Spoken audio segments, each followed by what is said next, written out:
సాగునీరు ఇవ్వలేని వ్యక్తి ఓట్లు అడిగేందుకు వస్తున్నారు. జగన్ నిర్వాకం వల్లే సీమలో నీళ్లు లేవు. కర్నూలులో వారానికోసారి సరఫరా చేస్తున్నారు. స్నానం చేయటానికి, ఇతర అవసరాలకు నీళ్లు లేని పరిస్థితిని జగన్ తీసుకొచ్చారు. తెలుగుదేశం పార్టీ హయాంలో రాయలసీమలో ప్రాజెక్టులకు 12,000 కోట్లు ఖర్చు పెట్టాం. జగన్ రెడ్డి మాత్రం సాక్షి పత్రికకు ఇచ్చిన ప్రకటనల ఖర్చు అంత కూడా వెచ్చించలేదు. సలహాదారులకు ఇచ్చే వేతనం అంత కూడా వ్యయం చేయలేకపోయారు. ఫలితంగానే ఈ పరిస్థితి వచ్చింది అని తెలుగుదేశం అధినేత చంద్రబాబు ధ్వజమెత్తారు.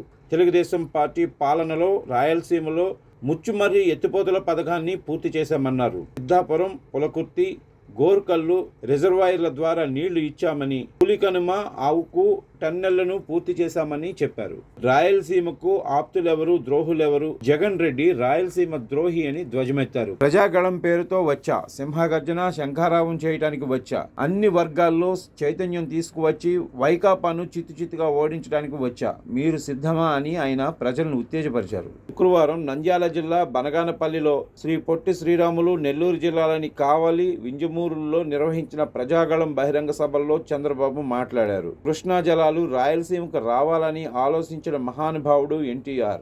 అన్ని వర్గాలను రాజకీయంగా, సామాజికంగా, ఆర్థికంగా ముందుకు తీసుకెళ్లారని చెప్పారు. కియా తెలుగుదేశం పార్టీ బ్రాండ్గా పేర్కొంటూ జాకీ పరిశ్రమ పారిపోవడం జగన్ బ్రాండ్గా అభివర్ణించారు. జాబు రావాలంటే ఖచ్చితంగా బాబు రావాల్సిన అవసరం ఉందని నొక్కి చెప్పారు. నీరు, విద్య, పరిశ్రమలు, మౌలిక సదుపాయాలు ద్వారా సీమ దశ దిశ మారుతుందని స్పష్టం చేశారు. 3 రాజధానులు చేశానని జగన్ మాట్లాడుతున్నారు. కర్నూలుకు రాజధాని వచ్చిందా అని చంద్రబాబు ప్రజల్ని అడిగారు. అందరూ లేదు లేదు అంటూ సమాధానం ఇచ్చారు. 3 ముక్కలాటలో చిరునామా లేకుండా చేశారని ధ్వజమెత్తారు.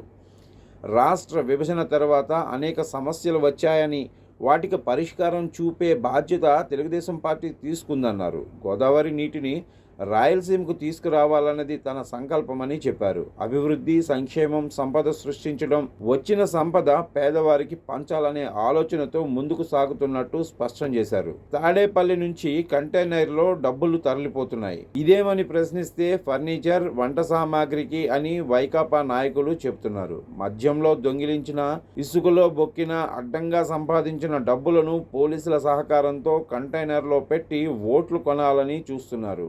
క్వార్టర్ మద్యం సీసాను 200 రూపాయలకు విక్రయించి 140 జగన్ తన ఖాతాలో జమ వేసుకుంటున్నారు. క్వార్టర్ బాటిల్ చూస్తే గుర్తుకు వచ్చేది జగన్ రెడ్డి మాత్రమే అని చంద్రబాబు విమర్శించారు. రాష్ట్రంపై 12 లక్షల కోట్ల అప్పు ఉంది. వ్యవస్థలను జగన్ చిన్నాభిన్నం చేశారు. బీసీ జనార్దన్ రెడ్డి లాంటి వ్యక్తిపై అక్రమ కేసులు పెట్టారు. నాతో సహా అనేక మందిని జైలుకు పంపించారు. తప్పుడు కేసులు పెట్టిన వారిపై చక్రవడ్డీతో సహా వసూలు చేస్తాం. సైకో పోవాలి, రాష్ట్రం నిలబడాలి. అందుకే కలిసి వచ్చే పవన్ కళ్యాణ్తో పొత్తు పెట్టుకున్నాం. వ్యతిరేక ఓటు చేయకూడదనే భావనతోనే బీజేపీతో కలిసాం. ఏ ఒక్క మైనారిటీకి కూడా మా పాలనలో అన్యాయం జరగదు. మత సామరస్యం కాపాడిన పార్టీ తెలుగుదేశం పార్టీనే. కులాలు, మతాలు, ప్రాంతాలకు అతీతంగా సైకోను ఇంటికి పంపించాలి అని ఆయన విజ్ఞప్తి చేశారు. తెలుగువారు ప్రపంచవ్యాప్తంగా గుర్తింపు పొందాలనేది మా ఆశయం. ఇది జరుగుతుంది. తెలుగుదేశం పార్టీ 42వ ఆవిర్భావ దినోత్సవం సందర్భంగా ఇదే నా హామీ అంటూ చంద్రబాబు ప్రకటించారు. కూడు, గూడు, గుడ్డ పేదవారికి ఇవ్వాలనే ఉద్దేశంతో ఎన్టీఆర్ తెలుగుదేశం పార్టీని స్థాపించారని చెప్పారు. పేదవారికి, వృద్ధులకు 30 రూపాయలతో పింఛన్ ప్రారంభించిన పార్టీ తెలుగుదేశం పార్టీ అన్నారు. వెనుకబడిన వర్గాలను రాజకీయంగా, సామాజికంగా, ఆర్థికంగా ముందుకు తీసుకెళ్లామన్నారు. విద్యుత్ రంగంలో సంస్కరణలు తెచ్చామన్నారు. ఓర్వకల్లులో 1000 మెగావాట్ల సౌర విద్యుత్ ప్రాజెక్టు వచ్చిందంటే అది తెలుగుదేశం పార్టీ వల్లనేనని చంద్రబాబు తెలిపారు. తెలుగుదేశం ప్రభుత్వంతోనే మైనారిటీలకు న్యాయం జరుగుతుంది. ఎన్డీఏలో ఉన్న ముస్లింల హక్కులను కాపాడడం తెలుగుదేశం పార్టీ బాధ్యత. ప్రతి ఒక్కరికి ఇళ్లు ఉండాలని తెలుగుదేశం హయాంలో 12 లక్షల టిడ్కో ఇళ్లు ప్రారంభిస్తే 5 ఏళ్లుగా వాటిని ఇవ్వకుండా రంగులు మార్చుకున్నారు. ఇప్పుడున్న కాలనీలు అలాగే ఉంటాయి. ఏవీ రద్దు కావు. అక్కడే మీరు ఇల్లు కట్టుకునేందుకు మరిన్ని ఎక్కువ డబ్బులు ఇచ్చి ఆదుకుంటా అని చంద్రబాబు హామీ ఇచ్చారు. నా 45 ఏళ్ల రాజకీయ జీవితంలో ఇలాంటి వ్యక్తి ముఖ్యమంత్రి అవుతాడని ఎప్పుడూ ఊహించలేదు. ప్రజల నుంచి ఉద్యోగ సంఘాల వరకు అందరినీ అణగదొక్కుతున్నారు. తెలుగుదేశం పార్టీ అధికారంలోకి రాగానే అన్ని వర్గాలను ఆదుకుంటాం. యానాదుల కోసం కొత్తగా ప్రత్యేక కార్యక్రమాలు తెస్తాం. నేను ముఖ్యమంత్రిగా ఉన్నప్పుడు 9 డిఎస్సీలు, ఎన్టీఆర్ 3 డిఎస్సీలు పెడితే జగన్ రెడ్డి 5 ఏళ్లలో ఒక్కటైనా పెట్టాడా? జాబ్ క్యాలెండర్ ఇవ్వలేదు. అధికారంలోకి రాగానే నిరుద్యోగులకు నెలకు 3,000 ఇస్తామని చంద్రబాబు వివరించారు. వేదిక పైనున్న నాయకులందరికీ ఈరోజు ఉత్సాహం చూస్తున్నా. 42 సంవత్సరాల నుంచి తెలుగుదేశం పార్టీ జెండాను పట్టుకుని భుజం అరిగిపోయే వరకు మోస్తూనే ఉన్నారు. మళ్ళీ ఈరోజు మిమ్మల్ని చూస్తా ఉంటే మేము గెలిపించుకుంటామని ముందుకు వచ్చిన నా తెలుగుదేశం పార్టీ కుటుంబ సభ్యులందరికీ నాకు ఒక నమ్మకం ఉంది. నా తమ్ముళ్ళు అనుకుంటే తెలుగుదేశం పార్టీ గెలుపు సునాయాసం. ఏం తమ్ముళ్ళు గెలిపించుకుంటారా మీరు? నమ్మకమేనా మీరు? అదే సమయంలో జన సైనికులు కూడా పెద్ద ఎత్తున వచ్చారు. విజయం కోసం నిరంతరం పనిచేస్తున్నారు. అలాంటి జన సైనికులకి మనస్ఫూర్తిగా స్వాగతం. దీంతో కూడా మళ్ళా మనకు బీజేపీ నాయకులు కార్యకర్తలు అదనంగా వచ్చారు. అందరం కలిసాం. ఒక దుర్మార్గుణ్ణి ఓడించడానికి, రాష్ట్రాన్ని కాపాడుకోవడానికి ఒక జట్టు కట్టాం. అదే ఎన్డీఏ. ఆ విషయం మీరు గుర్తుపెట్టుకోవాల్సిన అవసరం ఉంది. ఈరోజు ఇక్కడే సామాజిక న్యాయం కోసం పోరాడే ఎంఆర్పిఎస్ కూడా ఈరోజు మనతో కలిశారు. ఏం తమ్ముళ్ళు, అందరం కలిసిన తర్వాత గెలుపు సునాయాసమా కాదా? కొద్దిగా మైక్ పెంచి. ఏం అనుమానం లేదు, మన గెలుపు సునాయాసం. ఇప్పటి నుంచి అన్స్టాపబుల్. అయితే ఈరోజు ఒక్క విషయం మీకు చెప్పాలి.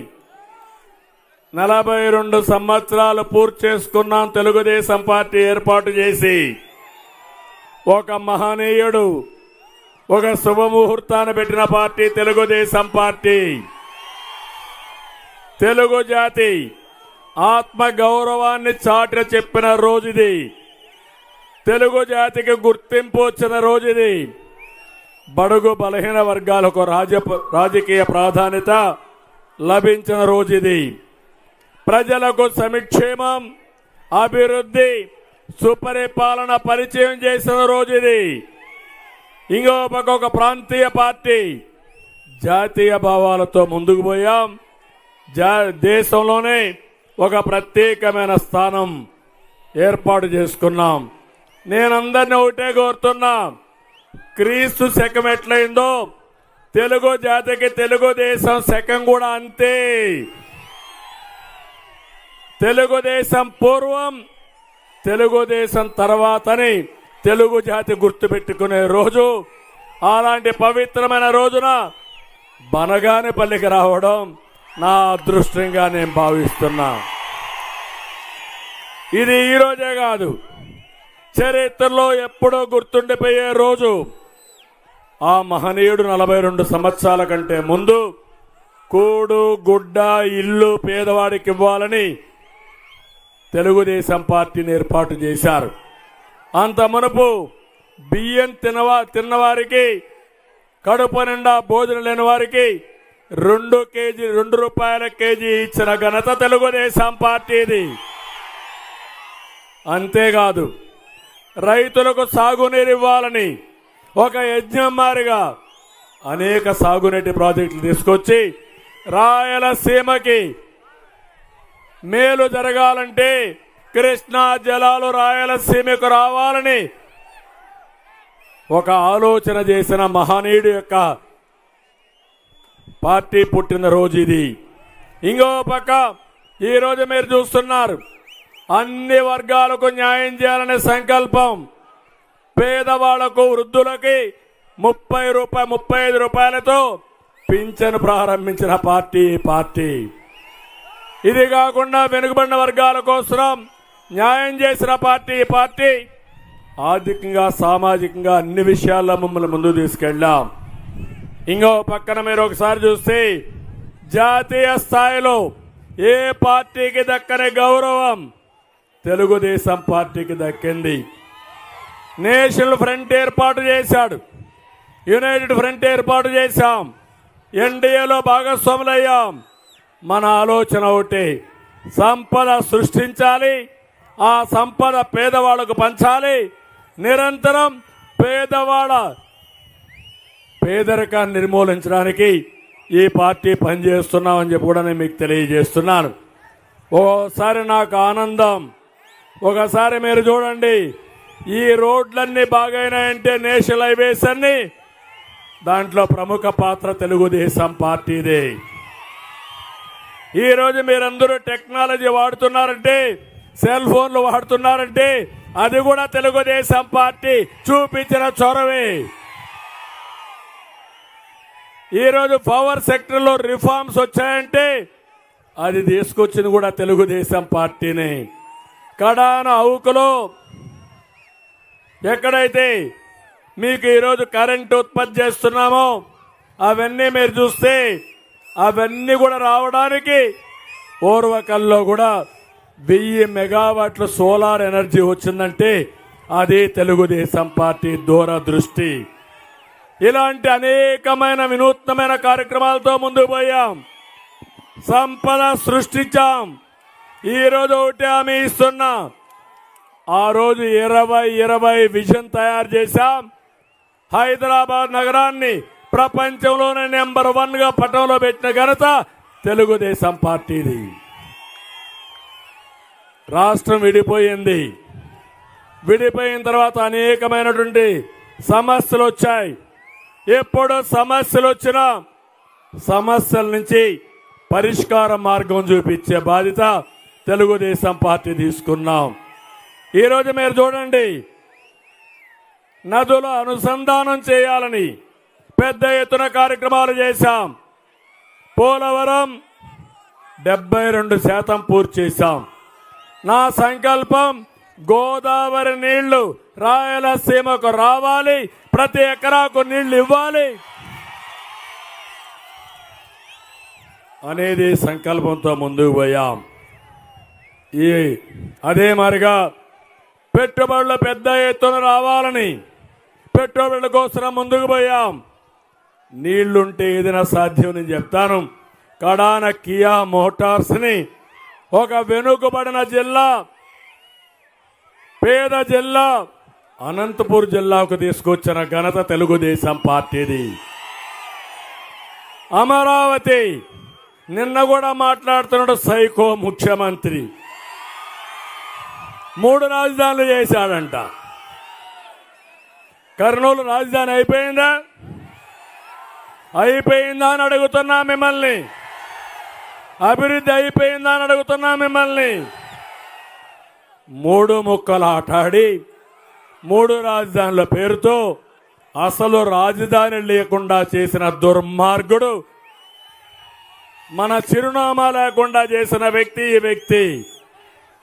నేను ఎప్పుడో ఒకటి ఆలోచించేవారిని, అభివృద్ధి, సంక్షేమం, సంపద సృష్టించడం, వచ్చిన సంపద మళ్ళా ఈ పేదవాళ్లకు పంచాలనే కార్యక్రమంతో ముందుకు పోయాం. ఈరోజు నేను ఒకటి ఆలోచిస్తున్నాను, పేదవాళ్ళందరికీ అండగా ఉంటాం. భవిష్యత్తులో ఏం చేసినా మీకోసమే పనిచేస్తా. నా పట్టుదల మీకు తెలుసు. విజయం సాధించే వరకు, పేదరికం లేని రాష్ట్రాన్ని తయారు చేసే వరకు మీకు అండగా తెలుగుదేశం పార్టీ ఉంటుంది. అది 42వ ఆవిర్భావ దినోత్సవం సందర్భంగా మీ అందరికీ తెలియజేస్తున్నా. నా కోరిక, తెలుగు కమ్యూనిటీ ప్రపంచంలోనే గుర్తింపు రావాలి, తీసుకొస్తాం, అది జరుగుతుంది. నేను ఇప్పుడు మిమ్మల్ని అందరినీ ఒకే ఒక విషయం అడుగుతున్నా. ఈరోజు నేను వచ్చాను ఇక్కడికి, బనగానపల్లికి వచ్చాను. ఏం తమ్ముళ్ళు బాగున్నారా? 5 ఏళ్ల పాలనలో ఎవరైనా బాగున్నారా అని మిమ్మల్ని అడుగుతున్నా. నిన్న అంటున్నాడు తెలుగుదేశం ఏం చేసిందని. 2014-19 నువ్వు మాట్లాడుతున్నావు, నేను సమాధానం ఇస్తా. నేను అడుగుతున్నా నిన్ని, ఈ వర్గం ఆ వర్గం ఏ వర్గం అని కాకుండా అందరూ నష్టపోయారా లేదా అని మిమ్మల్ని అడుగుతున్నా. అందరూ నష్టపోయి ఉంటే చెప్పండి, గట్టిగా చప్పట్లు కొట్టి నష్టపోయామని.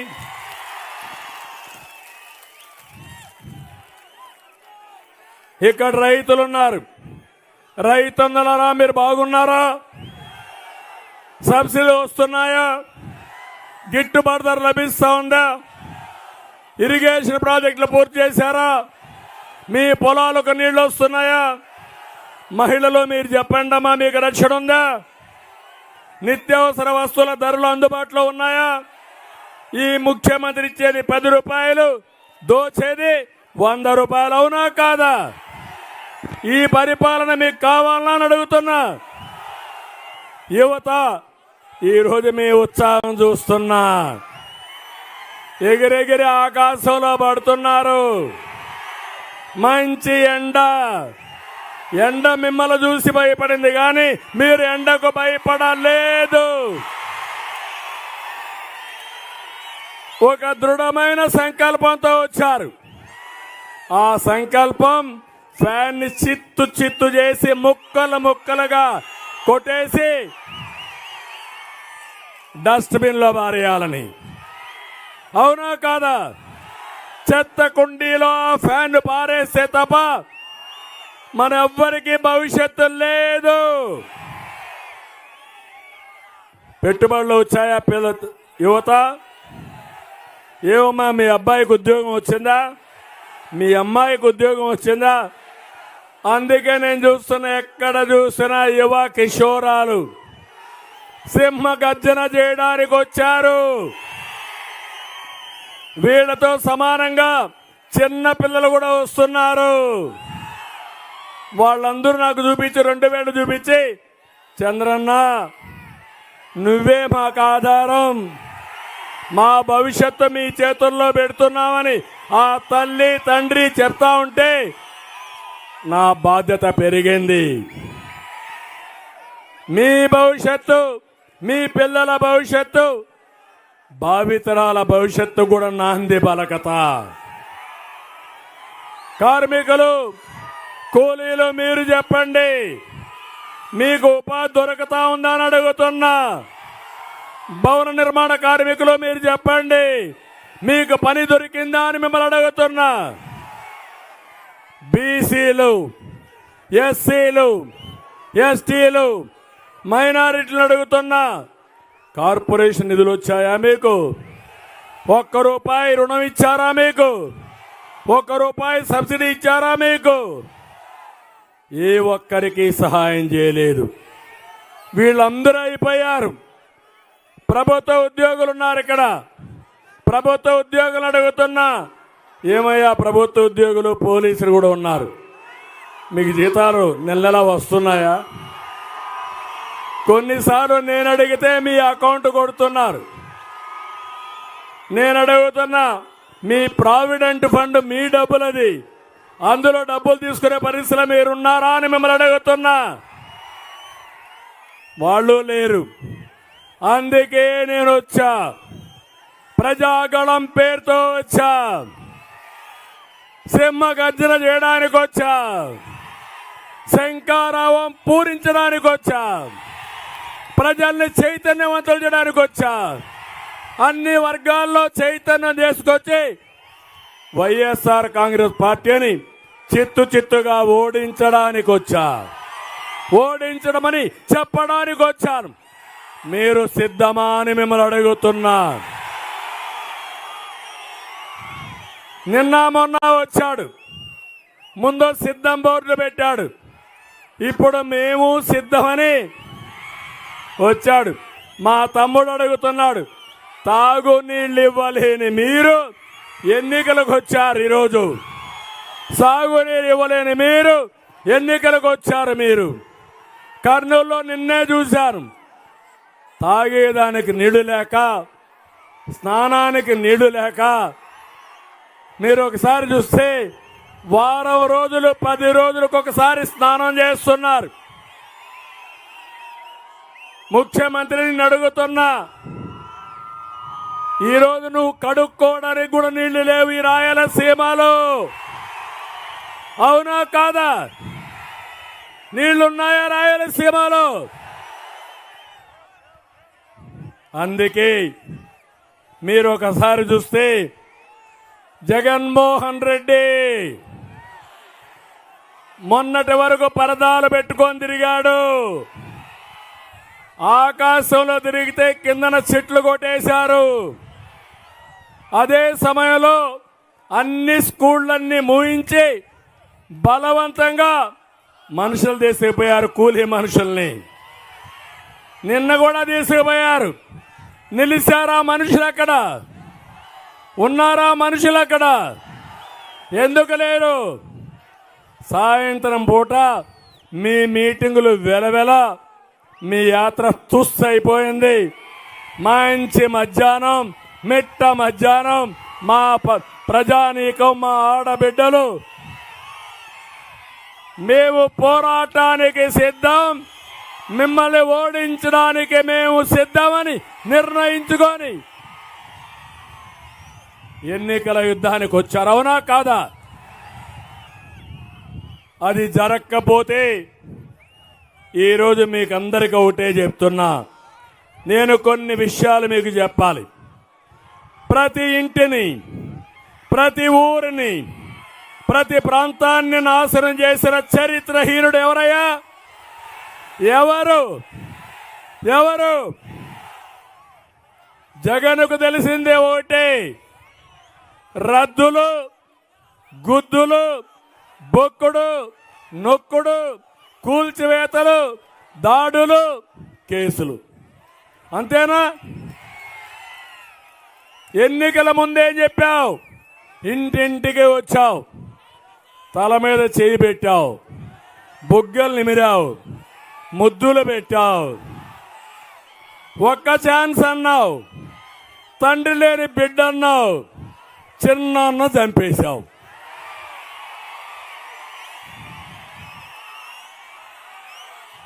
అవునా కాదా? చిన్నాన్న చంపి చెల్లెల్ని జైలుకి పంపించాలని ఆలోచిస్తున్నావు. దోషుల్ని మాత్రం పక్కన పెట్టుకొని తిరుగుతున్నావు నువ్వు. ఆ దోషికి మీ చిన్నాన్నని హత్య చేయించి, ఎవరైతే హత్య చేయించారో వాళ్ళకే సీట్ ఇచ్చి మీ నాన్నని, మీ చిన్నాన్నని వెక్కిరిస్తావా నువ్వు?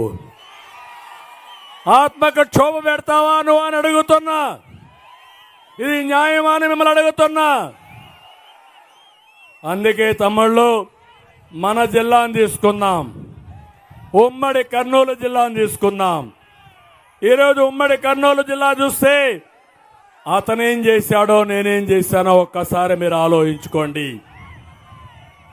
ఈరోజు మీరు చూస్తే జైన్ ఇరిగేషన్ ప్రాజెక్ట్ మా తమ్ముడు చెప్తున్నారు, బాబాయ్ గొడ్డలి వేటు, ఎన్నికల కోసం, సానుభూతి కోసం కోడి కత్తి డ్రామా. ఇప్పుడు కంటైనర్లు, అవినీతి డబ్బులు.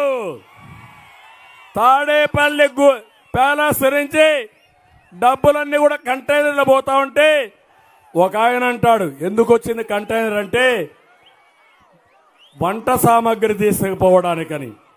ఇంకొక ఆయన అంటాడు, ఆ ఇంటికి ఎందుకు వచ్చిందంటే ఫర్నిచర్ ఇంటికి తీసుకురావడానికి. నేను అడుగుతున్నా, ఈ రెండు కాదు, మద్యంలో దొంగిలించిన డబ్బుల్ని, ఇసుకలో మెక్కిన డబ్బుల్ని, అడ్డదొడ్డంగా సంపాదించిన డబ్బుల్ని పోలీసుల సహకారంతో కంటైనర్లో పెట్టి మీ ఓట్లు కొనాలనుకుంటున్నారు. మిమ్మల్ని ఫుల్గా తాగిచ్చి మభ్య పెట్టాలని ఆలోచిస్తున్నారు. నేను అడుగుతున్నా, నిన్న నంద్యాలలో మీటింగ్ పెట్టారా లేదా? 10 కోట్ల రూపాయలు ఒక బస్సులకే ఖర్చు పెట్టారు. వచ్చారు బలవంతంగా. ఎవరు వచ్చారు? డాక్రా సంఘాలే. ఒక్కరు కూడా బస్ దిగల. పాపం పోలీసులకి ఇప్పుడు కూడా తిప్పలు తప్పలేదు. పోవద్దని అడ్డం పడితే కాళ్ళు పట్టుకుంటే కాదు మేము వెళ్ళిపోతామని రాష్ట్రం కోసం వెనుదిరిగారు వీర మహిళలు. మన మీటింగ్ నేను చూస్తున్నా, ఇప్పటికి 7వ మీటింగ్ ఇది. మధ్యాహ్నం పెడుతున్నా, 3 గంటలకు పెడుతున్నా. ఎప్పుడు పెట్టినా మేము సిద్ధం యుద్ధానికి. తాడో పేడో తేల్చుకుంటాం. తేల్చుకోకపోతే మాకు భవిష్యత్తు లేదని మా తమ్ముళ్ళు వీరోచితంగా ముందుకొచ్చారు. మా తమ్ముడు తెచ్చి చూపిస్తున్నాడు క్వార్టర్ బాటల్. తమ్ముళ్ళు, ఇంటింటిలో ఇదే బాధ. ఆ క్వార్టర్ బాటల్ చూస్తే మీకు గుర్తొచ్చేది జగన్మోహన్ రెడ్డి దోపిడీ. 200 రూపాయలు క్వార్టర్ 60 రూపాయలు క్వార్టర్ బాటలు ఎంత ఇప్పుడు? ఎంత? 200. 140 రూపాయలు ఎవరికి పోతా ఉంది? ఎవరికి పోతా ఉంది? తాడేపల్లి కొంపకు పోతా ఉందా లేదా? మీ రక్తం తాగే జలగవునా కాదా? అలాంటి వ్యక్తిని క్షమిస్తారా అని మిమ్మల్ని అడుగుతున్నా. మీ ఆరోగ్యాన్ని పాడు చేశాడు, మీ కుటుంబానికి నష్టం చేశాడు, మిమ్మల్ని ఆర్థికంగా దివాలా తీశాడు. కడుపు నిండా తిండి తినకుండా మిమ్మల్ని ఇబ్బంది పెట్టే దుర్మార్గుడు మీరు ఆలోచిస్తారా అని అడుగుతున్నా. ఇక్కడ ఈ జిల్లాలో నేను అభివృద్ధికి నాంది పలికాను. జైన్ ఇరిగేషన్ అయితే 365 కోట్ల రూపాయలతో ఒక ప్రాజెక్టు తీసుకొస్తే అది పోయింది. నందికొట్కూరులో మెగా సీడ్ ఫ్యాక్టరీ కోసం ప్రపంచమంతా తిరిగి ఇక్కడికి తీసుకొచ్చాను. ఆ ఫ్యాక్టరీ వచ్చుంటే మొత్తం ఈ జిల్లా అంతా రైతాంగానికి విత్తనాలు తయారు చేసి విత్తనాలు పండించి ప్రపంచమంతా పంపించే పరిస్థితి వచ్చేది. అది పుణ్యం కట్టుకున్నాడు. ఇంకో పక్క ఎమ్మిగనూరులో టెక్స్టైల్ పార్క్ పెడితే దాన్ని రద్దు చేశాడు. అందుకే నేను అంటున్నా, మనది విజన్, జగన్ది పాయిజన్. నాశనం చేయడంలో దిట్ట ఇతను. కర్నూలులో ఓర్వకల్లో 90 కోట్ల రూపాయలతో విమానాశ్రయం నేనే కట్టా, నేనే ఇనాగరేట్ చేశా. దుర్మార్గుడు చురుబ్బను కట్ చేస్తాడు. జనార్దన్ రెడ్డి సాక్షి.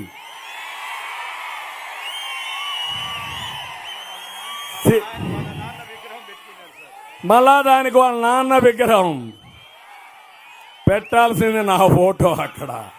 అవునా కాదా? అంటే నువ్వు కట్టలేవు, ఎవరో కట్టిన దానికి రిబ్బన్ కట్ చేస్తావు, నీ రంగేసుకుంటావు. దానికి కాదు రంగు వేయాల్సింది, నీ ముఖానికి వేయాలి ఆ రంగు. నేను ఓర్వకల్లో ఇండస్ట్రియల్ టౌన్షిప్ ఏర్పాటు చేసి హైదరాబాద్ నుంచి ఉద్యోగాలకు ఇక్కడ రావాలనుకున్నా. ఈరోజు హైదరాబాద్కి ప్రపంచంతో వస్తారంటే అది నా చరవే. అవునా కాదా? ఇంకో పక్క 6,000 కోట్లతో సోలార్ పార్క్ పెట్టాం. 5,000 మందికి ఉద్యోగాలు ఇచ్చే పరిస్థితి వచ్చింది.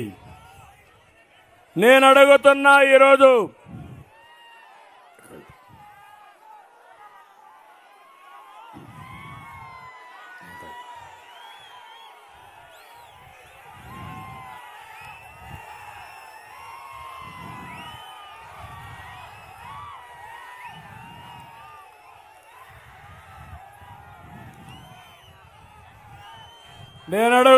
ఈరోజు మిమ్మల్ని అందరినీ, ఈ జిల్లాలో 14 సీట్లు మీరు గెలిపించారా లేదా? గెలిపించారా లేదా? మీకేమైనా న్యాయం జరిగిందా? ఆ రోజు జనార్దన్ రెడ్డి గారు చేసిన అభివృద్ధే కదా ఇక్కడ. పాపం జనార్దన్ రెడ్డి నా దగ్గరికి ఎప్పుడు వచ్చినా ఒకటి అడిగాడు, సార్ ఈ ఒక్క పని చేయండి సార్, ఈ ఒక్క రోడ్డు వేయించండి సార్ అని అనునిత్యం అడిగి 1,800 కోట్ల రూపాయలు ఖర్చు పెట్టి బనగానేపల్లిలో అభివృద్ధి పరిగెత్తించిన నేత జనార్దన్ రెడ్డి.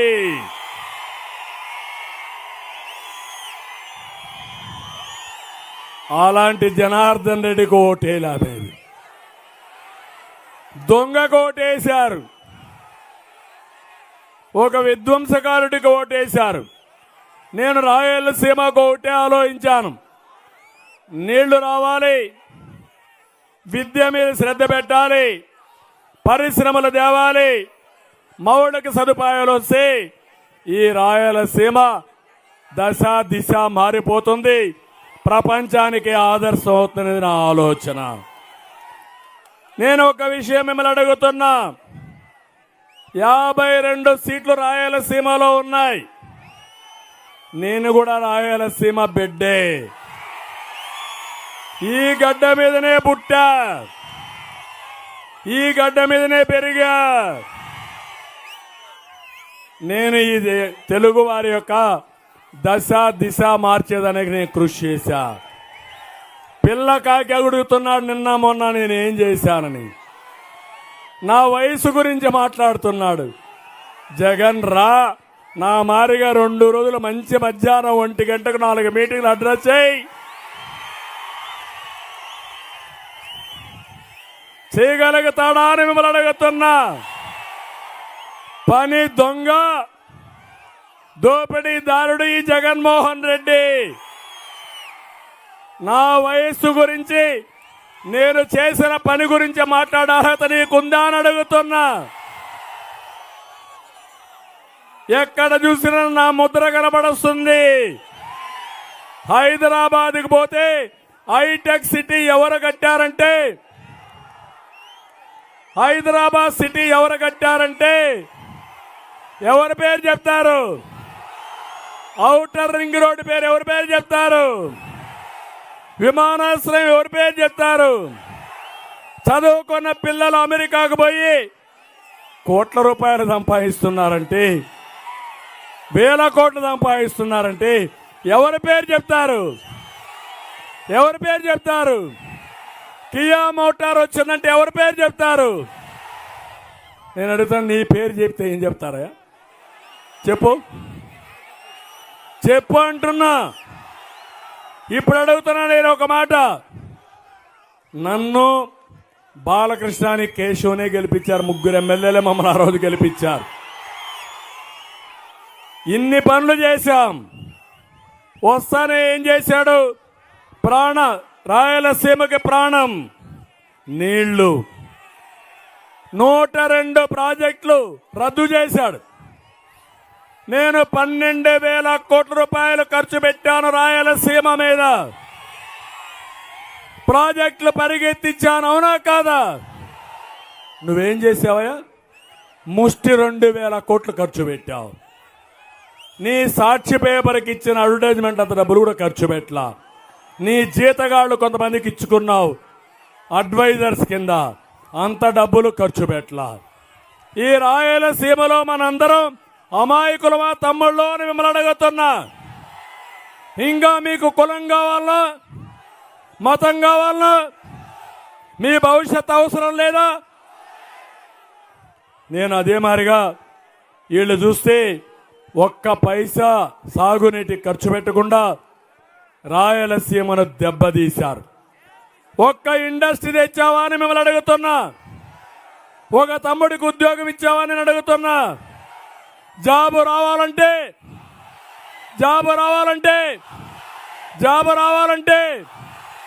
అది మన బ్రాండ్. కియా మోటారు మన బ్రాండ్. జాకీ పరిశ్రమ పారిపోవడం జగన్ బ్రాండ్, అవునా కాదా? ఇప్పుడు చెప్తున్నా మా యువతకి, యువత మేలుకో, పోరాడు, నేను నీకు అండగా ఉంటా. అమ్మా నాన్న నేను చదివిస్తే నీ భవిష్యత్తు చూపించే బాధ్యత నాది, నీకు ఉద్యోగాలు ఇచ్చే బాధ్యత నాది. ఇంకో పక్కన మీరు ఒకసారి చూస్తే, నేను ఆ రోజు రాయలసీమని హార్టికల్చర్ హబ్ చేయాలని 90% డ్రిప్ ఇరిగేషన్ ఇచ్చాను. ఇంకో పక్క జగన్ అయితే దాన్ని కూడా తీసేశాడు. ఈరోజు మీరు చూస్తే తెలుగుదేశం పార్టీ హయాంలో 10 లక్షల ఎకరాలకు డ్రిప్ ఇరిగేషన్ ఇచ్చామా లేదా? ఇరిగేషన్ ప్రాజెక్టులన్నీ పూర్తి చేసి బిందు సేద్యం ఇస్తే రాయలసీమ హార్టికల్చర్ హబ్గా తయారవుతుంది. రైతే రాజు అవుతాడు. ప్రపంచానికి మొత్తం పండ్లు కానీ కూరగాయలు కానీ ఎగుమతి చేసే పరిస్థితికి వస్తున్నారు. నేను అడుగుతున్నా, ఈరోజు కోనసీమ కంటే మిన్నగా రాయలసీమను తయారు చేయాలనేది నా ఆకాంక్ష. కానీ రైతు వ్యతిరేక విధానాల వల్ల సాగునీటి రంగం పడకేసే పరిస్థితి వచ్చింది. ఇది బాధ లేదా అని మిమ్మల్ని అడుగుతున్నా. ఇంకో పక్క మీరు ఒకసారి చూస్తే అన్ని ప్రాజెక్టులు మనమే పూర్తి చేశాము. ఇక్కడ ఒక ప్రాజెక్టు కాదు, రాయలసీమలో ఒక పక్కన చూస్తే ముచ్చమర్రి ఎవరు పూర్తి చేశారు? తమ్ముళ్ళు ముచ్చమర్రి. సిద్ధాపురం ఎవరు పూర్తి చేశారు? పులకుర్తి ఎవరు పూర్తి చేశారు? గోరకల్లు రిజర్వాయర్ ఎవరు పూర్తి చేశారు? పులికనమ అవుక్ టనల్ పూర్తి చేసింది ఎవరు? నేను అడుగుతున్నా, రాయలసీమ ఆప్తులు ఎవరు? రాయలసీమ ద్రోహి ఎవరు? జగన్ రాయలసీమ ద్రోహి. రాయలసీమలో పుట్టడమే మన కర్మ. నేను ఒకటే మీ అందరినీ కోరుతున్నా, ఈరోజు మళ్ళీ విజ్ఞప్తి చేస్తున్నా, ధైర్యంగా ఉండండి.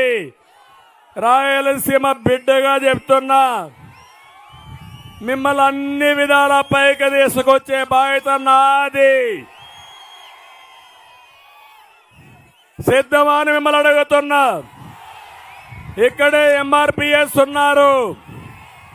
తమలో హుషారు కావాలి. 97 గుర్తుకు రావాలి. నేనే ఏబిసిడి కేటగరైజేషన్ పెట్టాను. ఈరోజు ఎన్డీఏ కూడా ఒప్పుకుంది. మళ్ళీ మాదిగలకు న్యాయం చేసే బాధ్యత, అందరికీ న్యాయం చేసే బాధ్యత మాది. అందుకే నేను కొన్ని నిర్ణయాలు చేసుకున్నా. సంపద సృష్టిస్తా, ఆదాయాన్ని పెంచుతా, ఆదాయాన్ని మీకు పంచుతా. ఎందుకు ఈ మాట చెప్తున్నానంటే, జగన్ మాట్లాడేది నేను 10 రూపాయలు ఇచ్చా, 100 రూపాయలు జలగమారిగా మీ రక్తాన్ని తాగేశా, నాకు ఓటేయమని జగన్మోహన్ రెడ్డి చెప్తున్నాడు. నేను ఒకటే చెప్తున్నా, నేను అప్పులు తీర్చదిస్తున్నాడు. అప్పులు పుట్టని రోజున అది కూడా నిలిచిపోతుంది. ఒక్క విషయం మీరు గుర్తుపెట్టుకోండి, మీ ట్యాంకులో నీళ్లుంటే ట్యాప్ ఆన్ చేస్తే నీళ్లు వస్తాయి, అంతేనా? ట్యాంకులో నీళ్లు రాకపోతే వస్తాయా? ఇప్పుడు శ్రీశైలం నీళ్లు లేవు, నీళ్లు వస్తాయి ఎక్కడికి? అదే మరిగా అప్పు చేసి ఆ అప్పు మీకు పంపిస్తే, అప్పు ఇవ్వడం మానేస్తే మీకు వస్తుందా డబ్బులు? ఈ అప్పు ఎవరు కట్టాలి? మీ తలపైన కదా ఉంది. ఒకవేళ రేపు కానీ ఇంకోటి గుర్తుపెట్టుకోండి, ఇలాంటి దుర్మార్గులు కానీ పరిపాలిస్తే రాష్ట్రం అధోగతి అయిపోతుంది. అందుకే నేను ఒకే మాట చెప్తున్నా మీ అందరికీ, సంపద సృష్టిస్తా. వచ్చిన సంపదలో 10 రూపాయల బదులు 15-20 రూపాయలు మీకు ఇస్తా. దాన్ని 100 రూపాయలు, 1000 రూపాయలు, లక్షల రూపాయలు చేసే మార్గం కూడా నేను చూపిస్తానని మీ అందరికీ హామీ ఇస్తున్నా. అందుకే ఈ కార్యక్రమం ఆడబిడ్డ సంక్షేమ నిధి కింద, ఆడబిడ్డ నిధి, ఒక ఆడబిడ్డ 18 సంవత్సరాలు అయితే ఒక్కొక్కరికి 1500 ఇస్తానమ్మా. ఇద్దరుంటే 3000 ఇస్తా, ఇంట్లో ముగ్గురుంటే 4500 ఇస్తా, నలుగురుంటే 6000 ఇస్తా. మీరు ఒకటి గుర్తుపెట్టుకోవాలి, మహిళలకు న్యాయం చేసిన పార్టీ తెలుగుదేశం పార్టీ, అవునా కాదా? డాక్రా సంఘాలు ఎవరు పెట్టారు? ఆస్తిలో సమానం ఎవరిచ్చారు? ఉద్యోగాల రిజర్వేషన్లు ఎవరు పెట్టారు? రాజకీయాల రిజర్వేషన్లు పెట్టింది ఎవరు? కొత్త బిచ్చిగాడు వచ్చాడు నేనేదో వేసానని చెప్పుకోవడానికి. నీ మార్కు ఏమీ లేదు ఇక్కడ. అందుకనే మళ్ళీ చెప్తున్న, ఈ ఆడబిడ్డల్ని కేంద్రంగా చేసుకుని ఒక శక్తివంతమైన మహిళగా తయారు చేసి ప్రపంచానికి ఆదర్శంగా తయారు చేసే బాధ్యత నాది, నాది, మాది, మాది అని మరొకసారి విజ్ఞప్తి చేస్తున్నా. తల్లికి వందనం. ఒక బిడ్డుంటే 15,000 ఆంక్షలు లేవు. ఇద్దరుంటే 30,000, ముగ్గురుంటే 45,000, నలుగురుంటే 60,000. ఎంతమంది ఉంటే అంతమందికి ఇస్తాను తల్లి, సిద్ధంగా ఉన్నారా అని అడుగుతున్నా. మూడోది దీపం. నేను పెడితే ఆరిపేశారు, అందుకే చెప్తున్నా, మళ్ళీ దీపం పెట్టి 3 సిలిండర్లు ఉచితంగా ఇస్తా, దీపాన్ని వెలిగిస్తా. ఆర్టీసీ బస్సుల్లో మన ఆర్టీసీ బస్సుల్లో బలవంతంగా దేశ మీటింగ్లు పెడుతున్నారు.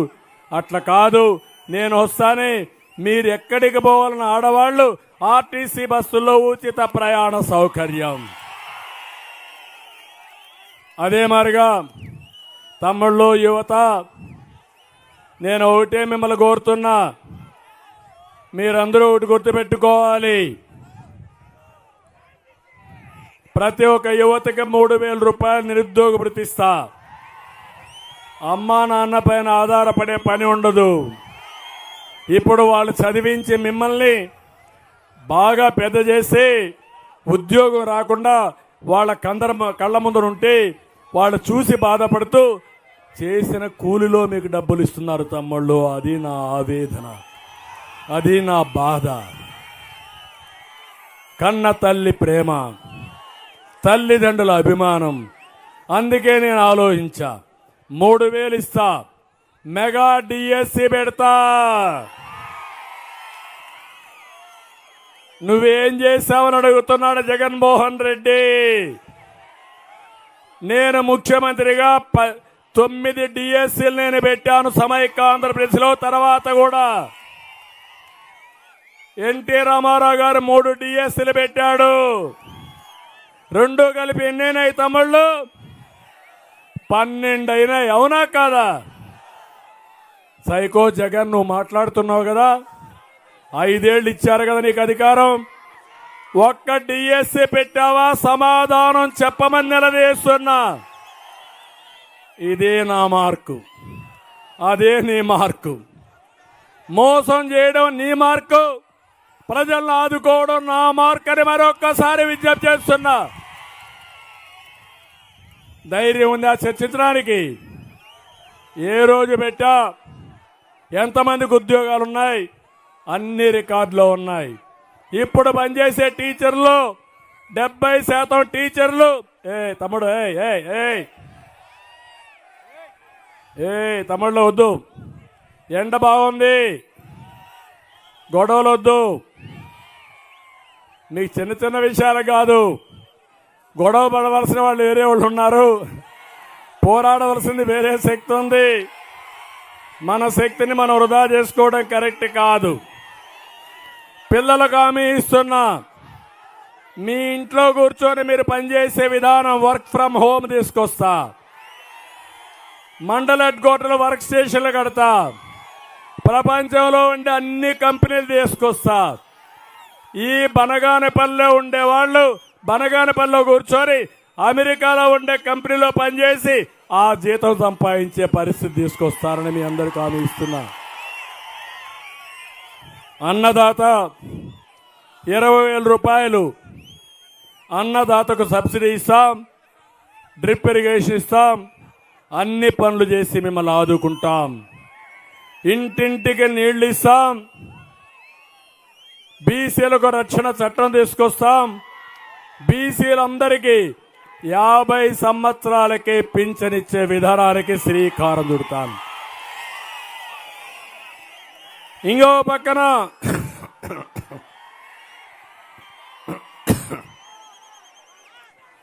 పక్కన ఇప్పుడు పింఛన్లు ఇస్తున్నారు. ఎవరిచ్చారు తమ్ముళ్ళు పింఛను? నేను అవునా కాదా? 200 రూపాయలు 2000 చేసింది ఎవరు? పదే అబద్ధాలు కోరి చెప్తున్నాను. నేను ఇవ్వలేదంట, ఆయన ఇచ్చాడంట. అంటే రికార్డులో ఉండేటి కూడా తప్పులు చెప్పి సిద్ధహస్తుడు, దుర్మార్గుడు ఈ జగన్ రెడ్డి. ఆ పొట్ట ఏంటో నాకు అర్థం కాల. అబద్ధాల పుట్టది. మాట్లాడితే అబద్ధాలే, నోటి ఉండా ఒక్క మాట మంచి మాట రాదు. నేను అందుకే చెప్తున్నా, ఎలాంటి ఆంక్షలు లేకుండా మొదటి తారీఖున మీ ఇంటికి 4000 రూపాయలు పింఛన్ ఇచ్చే విధానానికి శ్రీకారం చుడతాను. 4000 ఇస్తా. ఒక నెల తీసుకోకపోతే 2వ నెలలో ఇస్తా. 2 నెలలు తీసుకోకపోతే 3వ నెలలో ఇస్తా. ఎవరికి అన్యాయం జరగనియను. ఇది నా విధానం. వాలంటీర్లు కూడా చెప్తున్నా, మీ వ్యవస్థను నేను తీసేను, కానీ ద్రోహులకు పనిచేయొద్దండి. పనిచేస్తే మా తమ్ముళ్ళు మిమ్మల్ని వదిలిపెట్టరు. మీరు ప్రజాస్వామ్యంగా ఉంటే మీ ఉద్యోగాలు గ్యారంటీ అని వాలంటీర్స్ కూడా విజ్ఞప్తి చేస్తున్నా. అంతేకాదు, వాలంటీర్లు చదువుకున్న వాళ్ళు ఉన్నారు, 5000 రూపాయలకే పరిమితమయ్యారు. నేను వచ్చిన తర్వాత 5000 కాదు, వాళ్ళ జీతాలు పెంచే విధంగా ఒకటి ఆలోచిస్తా. చదువుకున్న వ్యక్తులకి స్కిల్ డెవలప్మెంట్ చేసి అందరితో సమానంగా 50,000 రూపాయలు సంపాదించే మార్గం చూపిస్తా. ఇవన్నీ చేసుకుంటూ మనం ముందుకు పోయే సమయంలో ఈరోజు పొత్తుల గురించి కూడా ఒక మాట మీకు చెప్పాలి. 12 లక్షల కోట్ల రూపాయల అప్పు ఉంది. వ్యవస్థలన్నీ చిన్న భిన్నమైపోయినాయి. 5 ఏళ్లు వీళ్ళు చేసింది జనార్దన్ రెడ్డి లాంటి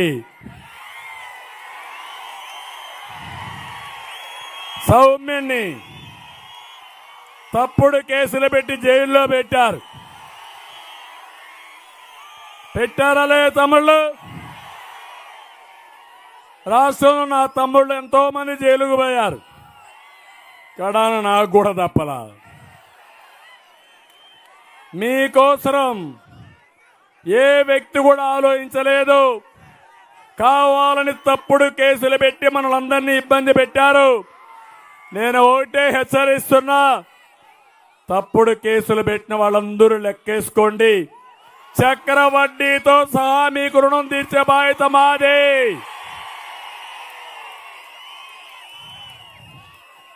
ఈ రాష్ట్రాన్ని కాపాడుకోవాలి. ప్రజలు గెలవాలి. సైకో పోవాలి. మీ భవిష్యత్తు బంగారు భవిష్యత్తు కావాలి. రాష్ట్రం నిలబడాలి. ఆ ధ్యేయం కోసమే కలిసి వచ్చే పవన్ కళ్యాణ్ గారు, ప్రభుత్వ వ్యతిరేక ఓటు చీలకూడదని చెప్పిన పవన్ కళ్యాణ్ గారు, ఈ రాష్ట్రం నష్టపోయింది, ఈ రాష్ట్రాన్ని మళ్లీ ఘాట్లో పెట్టాలని అందరితో కలిసిన బీజేపీ పార్టీ ఇప్పుడే కాదు, మళ్లీ భవిష్యత్తు కూడా మనమందరం అండగా ఉంటే తప్ప మీకేమీ చేయలేని ఆలోచన దూరదృష్టితో నేను అందరం కలిసి ఈరోజు ఈ కలయిక చేశాం. మా కలయిక మా కోసరం కాదు, మీకోసరం, మీ పిల్లల కోసం, భావితరాల భవిష్యత్తు కోసం. అందుకే కేంద్రంలో కూడా ఎన్డీఏనే వస్తుంది. వచ్చినప్పుడు పనులైతే నేను చెప్పినట్టు నిలబెడతా. ఇంకొక పక్క మీరు ఒక్కసారి ఆలోచిస్తే ఇక్కడ ముస్లిం మైనారిటీలు ఉన్నారు. నా పీరియడ్లో మీరు చూశారు. ఎన్డీఏలో మొదటి ఎన్డీఏలో నేనున్నా. మళ్ళీ 14-19 ఎన్డీఏలో ఉన్నా. నేను అడుగుతున్న ఏ ముస్లిం సోదరుడికైనా అన్యాయం జరిగిందా? గుండె మీద చేసుకొని చెప్పండి. జరిగిందా నేను అడుగుతున్నా. అభివృద్ధి సంక్షేమం నేను చేశానా, వేరే వాళ్ళు చేశారా అని మిమ్మల్ని అడుగుతున్నా. ఉర్దూ రెండో భాష ఎవరు చేశారని నేను అడుగుతున్నా. నేను చేశారా, వేరే వాళ్ళు చేశారా? ఆజ్ హౌస్లు హైదరాబాద్లో ఎవరు కట్టారు? మీకోసం ఫైనాన్స్ కార్పొరేషన్ ఎవరు పెట్టారు? మైనారిటీల కోసం మీరు ఒకసారి చూస్తే రంజాన్ తోఫా ఎవరిచ్చారు మీకు? షాదీ ఖానాలు ఎవరు కట్టారు మీకు? మసీదుల రిపేర్ కోసం డబ్బులు ఇచ్చిన పార్టీ ఏంటి? ఇంకో పక్క మౌజములకి ఇమాములకి గౌరవేతలు ఇచ్చిన పార్టీ ఏది? ఆడబిడ్డల పెళ్లిళ్ల కోసం దగ్గర 35,000 మంది ఆడబిడ్డలకి 176 కోట్లు ఇచ్చి పెళ్లిళ్లు చేసిన పార్టీ తెలుగుదేశం పార్టీ. ఇవే కాదు, మీ పిల్లలు బాగా చదువుకోవాలని విదేశాలకు పోతే 15 లక్షల రూపాయలు ఒక్కొక్కరికి ఆర్థిక సహాయం చేసిన పార్టీ తెలుగుదేశం పార్టీ. మత సామరస్యాన్ని కాపాడిన పార్టీ తెలుగుదేశం పార్టీ. మళ్ళీ హామీ ఇస్తున్నా, నేనుంటా, మేముంటాం. ఏ మైనారిటీకి అన్యాయం జరగకుండా చూసే బాధ్యత మా అందరిదని మీ అందరికీ హామీ ఇస్తున్నా. నా హయాంలో ఏ వర్గానికి అన్యాయం జరగదు, ఏ మతానికి అన్యాయం జరగదు, ఏ కులానికి అన్యాయం జరగదు. ఆంధ్ర రాష్ట్రంలో పుట్టినవాడు, తెలుగు గడ్డ మీద పుట్టిన వాళ్ళందరూ తెలుగువారి, ఒకే జాతి. ఆ విషయం మీరు గుర్తుపెట్టుకోమని నేను కోరుతున్నా. అందుకే మిమ్మల్ని అందరికీ విజ్ఞప్తి చేస్తున్నా, మళ్ళీ గట్టిగా ఉండి రేపు జరిగే ఎన్నికల్లో కులాలకి, మతాలకి, ప్రాంతాలకు అతీతంగా సైకోన్ ఇంటికి పంపించాలి. ఇక్కడున్నాడు కాటసాని రామిరెడ్డి, బనగానపల్లికి పట్టిన శని వదిలించుకోవాలన్నా లేదా? మైనింగ్ యజమానులకు లీజ్ ఇవ్వాలన్నా, రాయల్టీ విషయం ఉన్నా ఎక్కడికక్కడ బెదిరించి డబ్బులు వసూలు చేసే వ్యక్తి. కొంతమంది ఎస్సీలను అడ్డం పెట్టుకొని, బినామీలుగా పెట్టుకొని ప్రైవేట్ స్థలాల్ని కబ్జా చేసిన వ్యక్తి. బ్రహ్మం గారు కాలజ్ఞానం రాసినటువంటి రవ్వల కొండ, మింగేసిన ఆనకొండ, అవునా కాదా?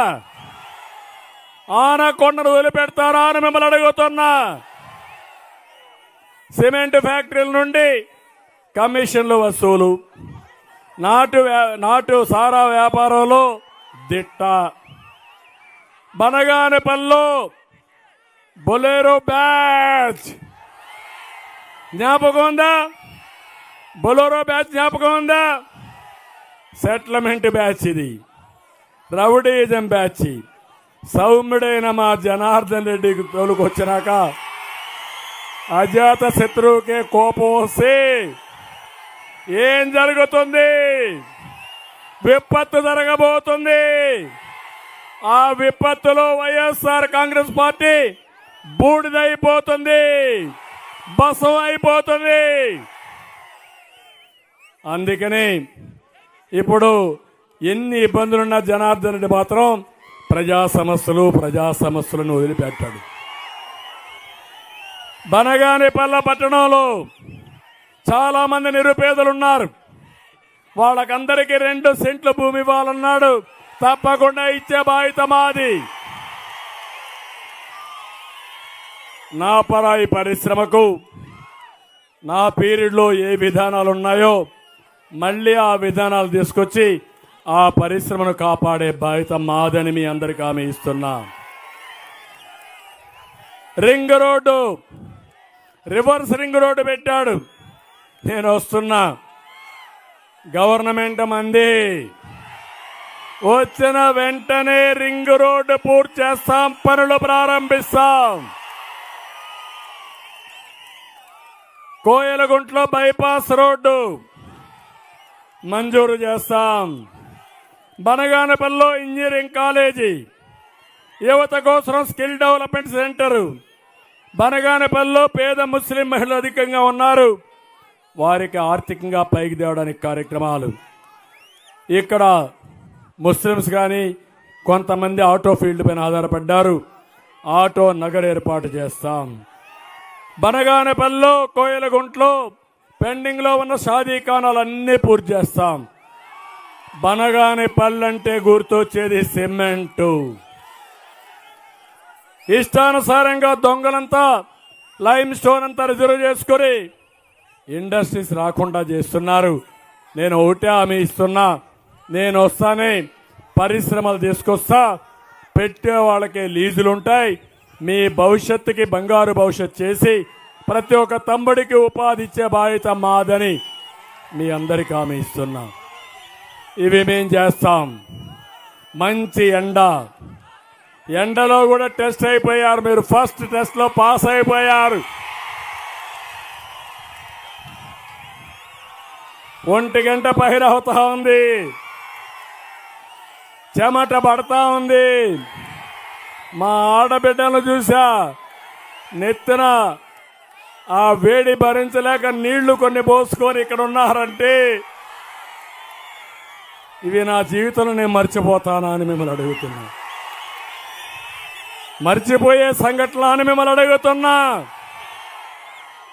అయితే నిన్న మొన్న అంటున్నాడు సైకో జగన్, నేను ఒక్కడనే అందరూ వచ్చి నా మీద పడుతున్నారని. నేను అడుగుతున్నా, మీ ఊరికి ఎవరైనా దొంగ వస్తే ఏం చేస్తారు మీరు? ఏం చేస్తారా మీరు? అందరూ ఒకటి అవుతారా లేదా? ఇంట్లో నుంచి మనిషికి ఒక కర్ర తీసుకొస్తారా లేదా? అప్పుడు కూడా కులము, మతము, వీధి, బంధుత్వం, మీ వ్యక్తిగత విరోధాలు చూస్తారా మీరు? చూడరు. ముందు ఆ దొంగని పంపించిన తర్వాత మీ ఊరిని కాపాడుకున్న తర్వాతనే ఏ పనిని చేస్తారు. అవునా కాదా అని మిమ్మల్ని అడుగుతున్నా. మీ జీవితాలను నాశనం చేసిన వ్యక్తి మీ అవకాశాన్ని పూర్తిగా నిర్వీర్యం చేసిన వ్యక్తిని వదిలిపెడతారా అని మిమ్మల్ని అడుగుతున్నా. వదిలిపెట్టమంటే గట్టిగా చప్పట్లు కొట్టి చెప్పండి. ఇక్కడ 2 అభ్యర్థులు తెలుగుదేశం బలపరిచిన అభ్యర్థులు, తెలుగుదేశం అభ్యర్థులు. ఇద్దరికి మీ ఓటు సైకిల్కే ఇయ్యాలి. సైకో పోవాలి, సైకో పోవాలి, సైకో పోవాలి చెప్పేశారు. ఇంటిపై పడుకుంటారా? అవసరమైతే 30,000 బదులు 70,000 మెజార్టీ వస్తే సంతోషం. చిత్తుగా ఓడించాలి. ఆ పార్టీ ఖాళీ అయిపోవాలి. ఈ రాష్ట్రానికి పట్టిన శని ఏమైపోవాలి? మీ ఊర్లో గంగమ్మ జాతరలు ఎన్ని ఉంటే వాళ్ళకు కూడా మొక్కండి. ఈ రాష్ట్రానికి పట్టిన శని పోవాలంటే మీ ఊర్లో కూడా కొన్ని శనిగ్రహాలు ఉంటారు, వాళ్ళందరినీ వేపాకు తీసుకొని ఎక్కడికెక్కడ పూజలు చేయండి. వాళ్ళకు పట్టినటువంటి ఆ శని పోయి వాళ్ళు కూడా మీ దారికి వస్తారు. రాష్ట్రాన్ని కాపాడుకుందాం. నా ఆలోచన ఒకటే, నా జీవితంలో చూడని పదవి లేదు, చేయని రాజకీయం లేదు. ఇప్పుడు నా ధ్యేయం ఒకటే, ఈ రాష్ట్రాన్ని కాపాడాలి, ఘాట్లో పెట్టాలి. అన్ని రాష్ట్రాలతో సమానంగా, అవసరమైతే ఇంకా మిన్నగా మిమ్మల్ని అభివృద్ధి చేసే వరకు నేను మీకు అండగా ఉంటానని మరొకసారి హామీ ఇస్తున్నా. ఇదే నా జీవితాశయం, గుర్తుపెట్టుకోవాలి మీరు. హైదరాబాద్ అభివృద్ధి చేశాను, తెలంగాణకు పోయింది, నాకు బాధ లేదు. తెలంగాణ కూడా తెలుగువారే, ఇక్కడ నష్టపోయాం. నా ఆలోచన తెలుగు జాతి బాగుండాలని. 50% తెలుగు జాతి ఆంధ్రప్రదేశ్లో ఉంది. నీళ్ల కోసం, ఎక్కడైతే పాచి పనుల కోసం వేరే రాష్ట్రాలకు పోతున్నారంటే బాధ. అందుకే నేనున్నా, మిమ్మల్ని ఆదుకుంటానని మరొక్కసారి తెలియజేసుకుంటూ అందరికీ నమస్కారాలు. జై హింద్.